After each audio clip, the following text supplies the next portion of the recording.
Hello, everyone. Welcome to the Simply Trade News Roundup. I'm here. My name's Annik. I'm your host today. And we do this weekly. You should know by now if you have been listening.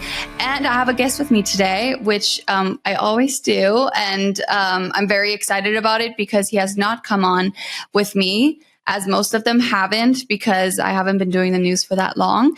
But here we are. We have Chris Scalisi on the News Roundup, and really your expertise is in helping companies navigate global trade challenges, especially through these times, I feel like, right? So you do this strategically, and you have a passion for it. I read all on your LinkedIn.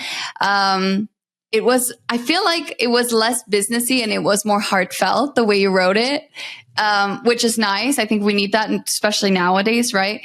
And so thank you for coming on. I'm very excited. And we get to talk about lots of nice things. No, thanks for having me. I really appreciate it. And you're absolutely right. It is, it's this occupation, this job that I do, it is a gift of passion. It really is. I love helping companies, navigate through these uncertain times. Even before all this happened, there's a lot of things that these companies have to deal with when it comes down to trade compliance, having those correct HS codes. Are they following the correct rules? Looking at opportunities. And I enjoy that. And it's a lot of problem solving. I work with a great team over at Mohawk Global Trade Advisors. They are so talented and amazing. And they're like I said, they're like superheroes with expertise of all different types of niches.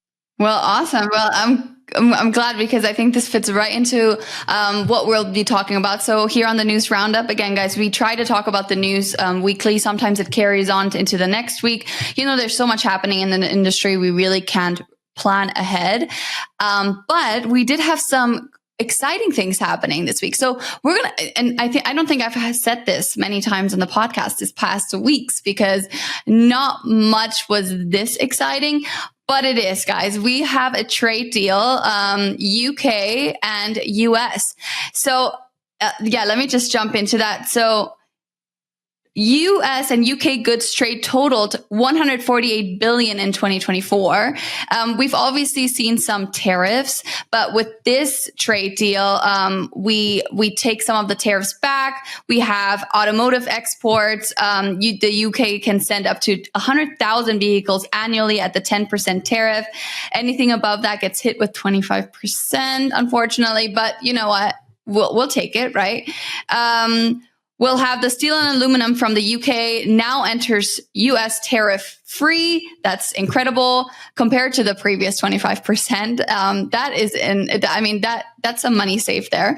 Pharmaceuticals, aerospace parts, and Rolls-Royce engines also benefit from tariff reductions. I think any trade deal to me at this point is a success for the US. And I kind of want to discuss this because we've seen a little bit of a shift this week. So what do you think of this US UK trade deal? I am thrilled to death about this. And I think this is the first domino to fall with additional trade deals that are going to follow afterwards. One of the things that I look back to is going back to TPP, right? The Trans-Pacific Partnership. And during the Trump administration, we pulled out, right? And we left those countries, Canada, Mexico, some of the Asian countries. And then actually it was UK that joined in 2023, right? And become part of known as the CTPP, right? And so by bringing this together, the US and the UK under this free trade agreement or this trade deal, it's going to only open up new opportunities for both countries, but it's going to create more of a greater bond, an opportunity for both countries to work collaboratively together.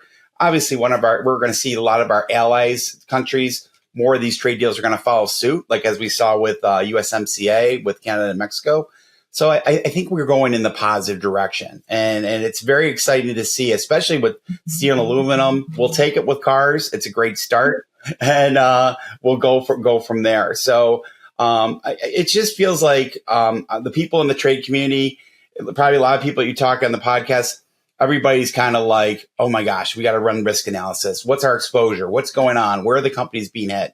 But and the nice thing about it is we are seeing light at the end of the tunnel. We're seeing that these agreements are starting to come to fruition. We saw Howard Lutnick on CNBC yesterday. He was smiles from ear to ear. He's excited, and this is something we're going to see more of these trade deals to follow. So, yeah. I do want to mention that this is not a full trade deal. So it's more like a new trade arrangement, right? So why can you say that? I mean, I don't know if we get an answer for this, but why do you think they won't strike a full trade deal just yet? Do you think we're still kind of on the fence? They're figuring it out, or? Yep. I think and I think a lot of these are going to be like that. We're not going to have like a equivalent to like the USMCA. I think we're going to see more of these trade arrangements that are going to be made to push us in the right direction. And then these will start to be tweaked over a period of time. So it's actually a step in the right direction. It's not kind of like a full blown, let's just do a free trade and collaborate fully. But let's start with this arrangement and see where things go, how we can measure it and see, where things are going, where is the growth of the companies are doing business with one another. And when I heard and when I read about it, it seems very positive. Like I said, there is some pushback on the U.S. There's one other thing I wanted to add too. There was an agreement about the U.K. purchasing aircraft components and products from Boeing, which is great. I think it was like $10 billion. So we're actually, I like the working in collaboration that these countries are creating with one another. And it's one of those things that can be modified as we progressively move down the road.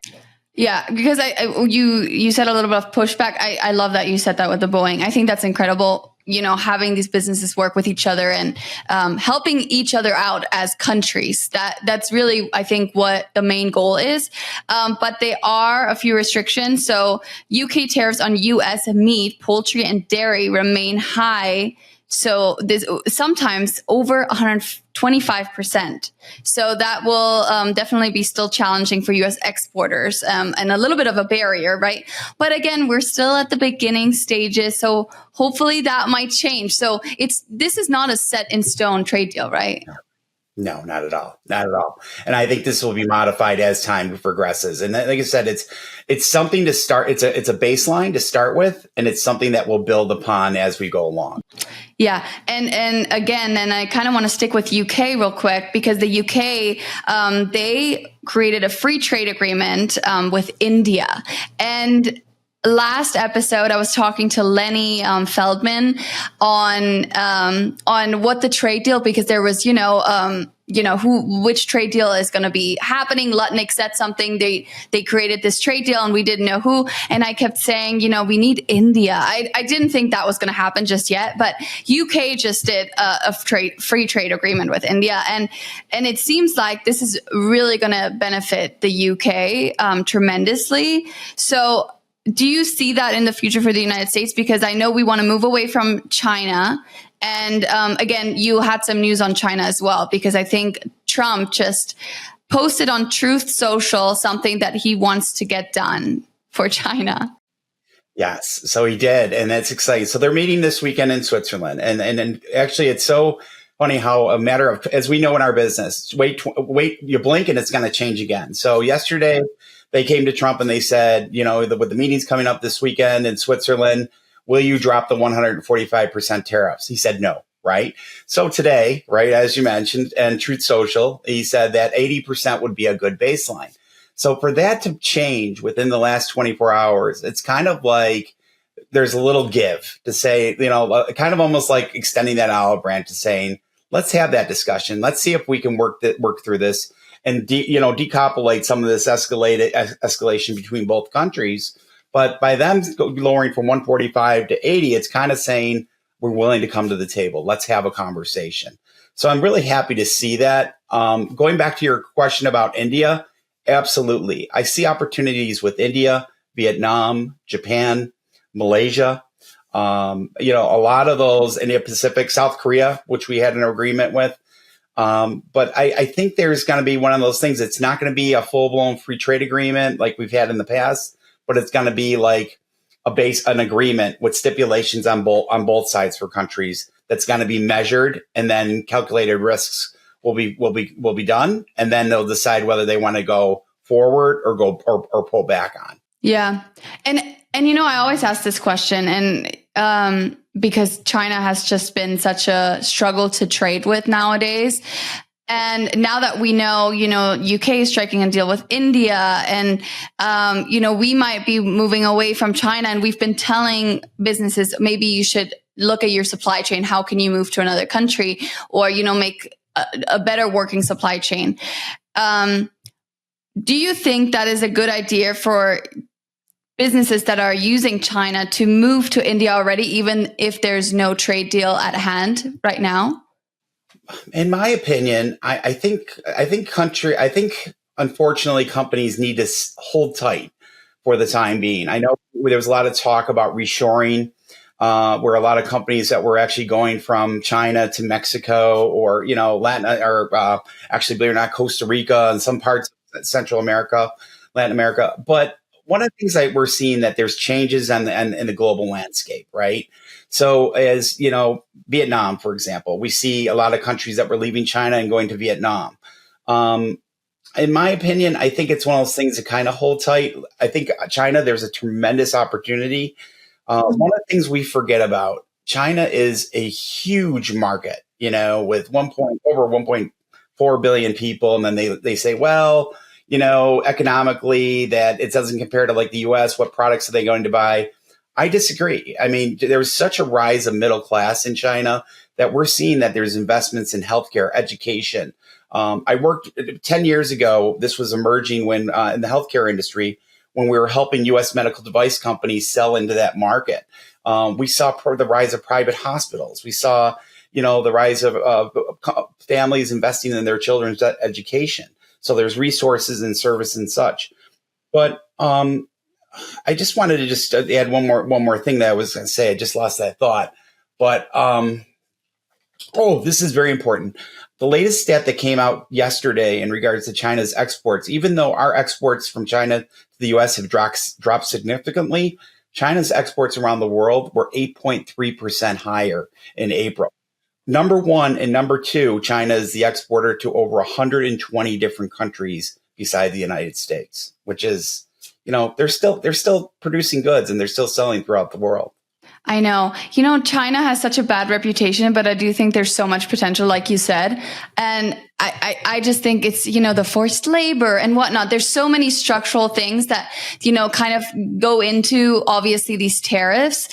But I really hope they can figure out a certain trade deal to make it work, because it's such a huge asset for the United States. Even if we do have India, if we have Vietnam, trade relations are so important with anyone. But of course, you don't want to highlight forced labor and say, that's fine. You go ahead, we'll trade with you. So it's definitely difficult, but I do see your point. And I think I'm hopeful that there will be a deal at some point. I think so. And I really believe in it, because one of the things I've always been a strong advocate of a buy local, trade regional, and sell global approach. And it's been almost like where you can focus on, taking the best shop, having the ability to shop the best products and the best services from around the world without any type of barriers, but be able to trade them regionally and then bring them locally to your market. And it's just, it's one of those things. If we're having great trade relations with our country, everybody eats, everybody wins, everybody grows, and we all work together. And we bring the best of the best products and technologies together, and we evolve as one Earth, I guess you could say, right? We're citizens of the world, not just citizens of a country. So that's how we got to look at ourselves. And in that sense, so there's been a lot of updates, right? And I haven't been talking about this, I think, because there's also a lot of impacts that we don't see, that you send a lot of articles actually to me about, and I'm so grateful for, because it involved Target, McDonald's. I mean, just a lot of companies that are seeing the effects of the tariffs, and we see a lot of consumers backing up. And we don't talk a lot about consumers, but unfortunately, consumers are are taking the impact of our industry. So I want to say it's a little supply chain, conga line, whatever we're in right now. But consumers are the end effect. So they are not buying as many things right now, because things are the price is increasing. Some companies are unsure what to do at the moment because of the tariffs. What are you seeing right now, and what is your conclusion on this?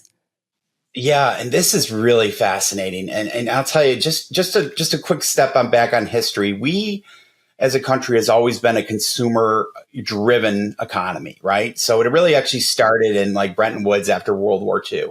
When we started rebuilding Europe, we had this boom. As we know, the baby boomers, they moved out to the suburbs, they had family, they built houses, they were buying goods and services, and it just evolved and exploded from there, right? But an interesting statistics came out that caught my eye back in 2017. And it was during the Trump administration, we saw that there was full employment. The economy was on fire, right? It was going on all cylinders. We did not have inflation, all pre-COVID, right? But this article that came out and said, and I was blown away by this, that said 40% of Americans, that if there was an emergency that happened of $600, unexpected, car breaks down, the pet gets sick, or whatever it may happen, right? They could not afford that. Now, this was in 2017 when everything was all, at full, we were at our height, right? Now, fast forward, COVID comes in. We have money injected into the global economy. We have record deficits. Now what happens is we have inflation that takes off. Now people are still weathering through the storm. Now fast forward to this time when we start seeing discretionary spending starting to drop right around January, February, right? McDonald's, for example, announced that they were at their lowest level since 2020, right? In their sales. A silly statistic such as SiriusXM, they recently announced that 320,000 subscribers voluntarily just stopped using their service. So things like that, we look at discretionary income because people are like, well, these are people that may not have the emergency money. They have the emergency money, but now they're even pulling back. So as people are starting to pull back, it's going to create a ripple effect of saying that there could be some layoffs down the road from these other companies. So as you're utilizing less services or purchasing less goods, we're starting to see some layoffs that affect it. And I'm seeing that more actually in the larger multinational companies that are playing more of a footprint in the global front than I am more in the SMEs. I mean, we're seeing SMEs that were affected with some of these tariffs coming in, but I see that more in the multinational, which will eventually trickle down to the smaller ones. Yeah, that's interesting that you say that because I think that's what I've been hearing, the small businesses not being able to buy certain things from China. Because I mean, who can pay 125% if you're barely even making your ends meet with your small business? You're out of business at that point. You can't price that high. Consumers are not going to buy it, especially, where we're at right now. So how is that relation? So do you see a lot of multinational companies fail? They have enough money to stay afloat. They do. They have enough money to stay afloat, but I see them more representing more in layoffs and job cuts in there. Multinational, the small to mid-sized companies that are purchasing that were depending on China. For example, let's say like a polyester T-shirt that they were getting for $6 is now selling for over $18. I mean, because of the tariff. So that's a huge thing, and that's like you look at those costs. First of all, how is a consumer going to pay that cost? As we say, oh no, the administration's saying it's being passed to the companies.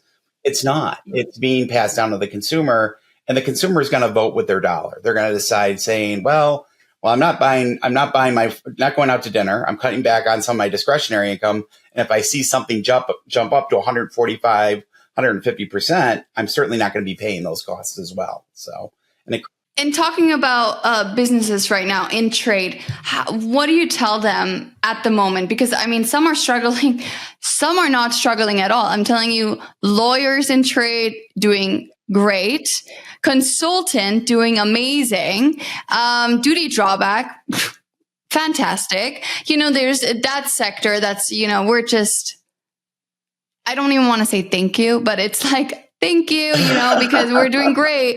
But then on the other side, we see these companies who are actually struggling. And it's kind of sad because there's no medium right now. There's only one side that's doing great because they're helping them, and one side who needs the help, who is actually suffering. So what do you tell them at the moment? Like, in a strategic way, there's not much you can say because you don't always know what is going to happen, but in what way can you help them at the moment?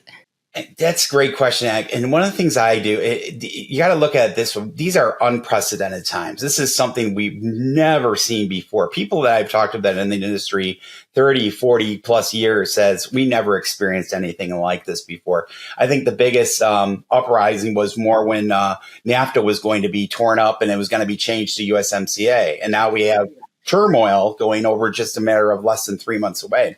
But strategically, companies can really take advantage of this.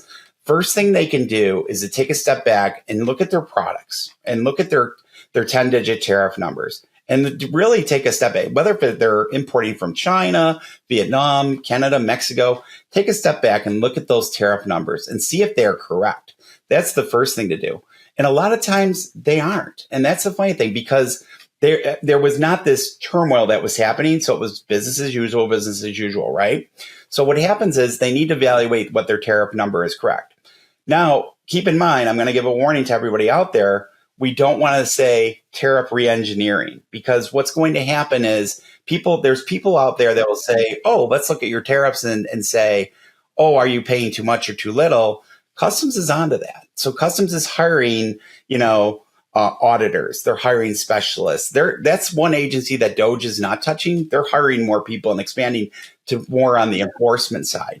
So what we're doing is more of saying, step one, look at your tariffs, look at and see if that's the baseline it's like, I call that ground zero to what the outcome of where you're going to be, who you're trading with, and so on.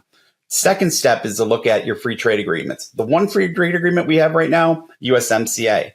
So our friends in Canada, they're doing a lot of outreach to their Canadian manufacturing companies that are selling not only to the U.S., but other parts around the world, and offering support to saying, hey, look at your tariff numbers. Look at, if you're trading with U.S. and Mexico, look at your USMCA agreements, that make sure that you're not, you're in compliance, you're doing reasonable care, and you're making sure that everything's well documented and such. So they're offering those services and guidance so they can help these companies be successful.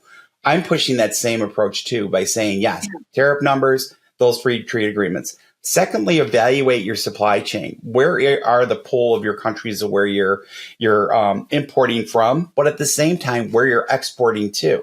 The best companies in the world are importing and exporting at the same time, where obviously this new agreement with the UK, maybe there's new opportunity to bring products that you never had the opportunity to sell before. So it creates more of a balance. Love that thought. That's a great thought.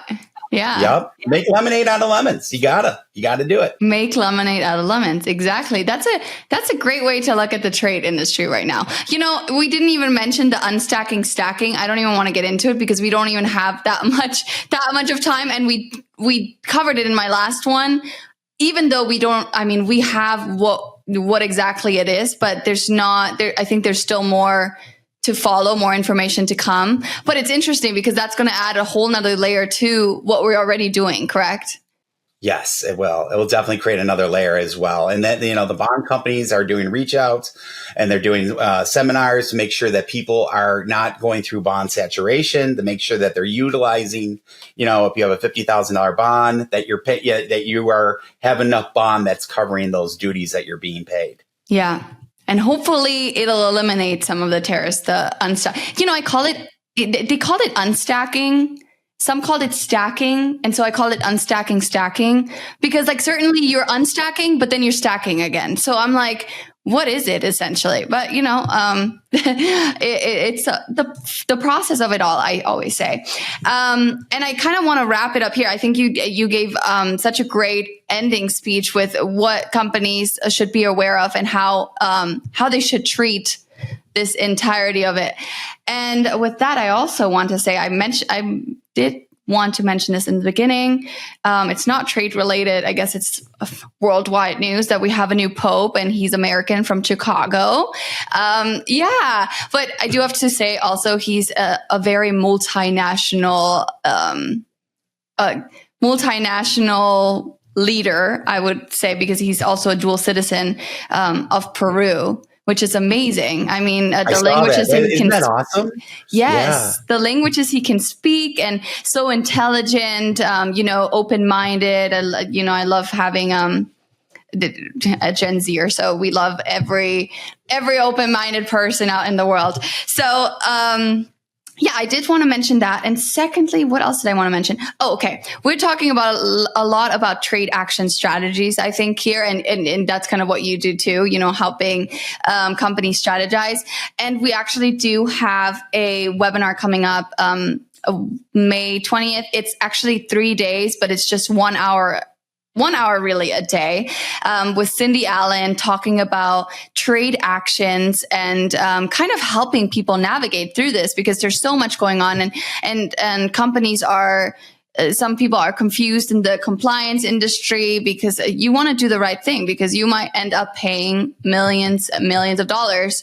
Even if you're thinking, I'm doing the right thing, you're not even doing it maliciously. You're just need to stay educated in this time, or, get someone to help you, and all the good things. So we're doing that. It's $249, I think, dollars. Not sure. I might have to check on that, but feel free to check it out. You can still sign up till May 20th. That's the last cutoff date, and that's when it starts. Cindy Allen is, I call her the Taylor Swift of trade.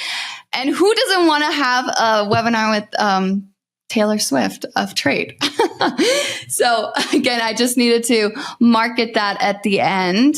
And I want to thank you so much for coming on and sharing your expertise with us, because I truly think this is an insightful way to let people know what is happening in the industry, as well as consumers. We do get a lot of consumers as well, wanting to know what's going on in the world. And I think it's important, because that's how we know why things are more expensive. You can't just blame anyone. You need to look at all the facts and where it's coming from, why it's happening. Why do we have tariffs on China? Why do we do this? And hopefully this is a way to educate everyone. It is, and I appreciated that. And one of the things I love to watch, and there are some great news feeds out there. This isn't a shout out for a site. It's called Haystack. I watch it. I subscribe. It's an app. And what the nice thing, it pulls all the news from all the different places from around the world. And it actually shows a lot of things, like everything from going on, with Gaza and Ukraine, but also with business too. And the one thing is, as we, when we meet people from all around the world and we learn about their countries and their cultures and their businesses, it's so fascinating, because it really is a small world. And we look at that there's so much opportunity that, we can be in a world that we can trade and collaborate and work closely together. We're just that much stronger and down the road. So I agree. Well, thank you so much for coming, and we'll probably see you sometime soon. We love to have people up again, because there's so much going on, and it's nice for us because we get to talk about a lot of stuff, get to see a lot of people. So thank you. And again, we're recording this episode on May 9th, just because what if there's no trade deal anymore by Monday? We don't know. We have no idea. The possibilities are endless nowadays. But we hope you have a great, wonderful, successful, and healthy week. And we will see you next week for the News Roundup. Thank you so much for listening. Bye. Thank you very much for joining us. Simply Trade is brought to you by the generous contributions of Global Training Center. You can follow the show and GTC on LinkedIn or Twitter and other social networks. Make sure you check out the show notes in the description for a full rundown of today's show with all the important links. Also, make sure that you share this with a friend and subscribe on your favorite streaming platform. We really like hearing from you. If you enjoyed the show, make sure to rate and review wherever you listen to this podcast. If you or someone you know would like to be a guest on the show, or would like to sponsor Simply Trade, or suggest any topic you would like for us to discuss, please contact us via email at simplytrade@globaltrainingcenter.com, or you can DM us on Twitter at simplytradepod. Thank you again for the privilege of your time. Happy trading. Simply Trade is not a law firm or an advisor. The topics and discussions conducted by Simply Trade hosts and guests should not be considered and is not intended to substitute legal advice. You should seek appropriate counsel for your own situations. These conversations and information are directed towards listeners in the United States for informational, educational, and entertainment purposes only and should not be substituted for legal advice. No listener or viewer of this podcast should act or refrain from acting on the basis of information on this podcast without first seeking legal advice from counsel. Information on this podcast may not be up to date depending on the time of publishing and the time of viewership. The content of this posting is provided as is. No representations are made that the content is error-free. The views expressed in or through this podcast are those of the individual speakers, not those of their respective employers or Global Training Center as a whole. All liability with respect to actions taken or not taken based on the contents of this podcast are hereby expressly disclaimed.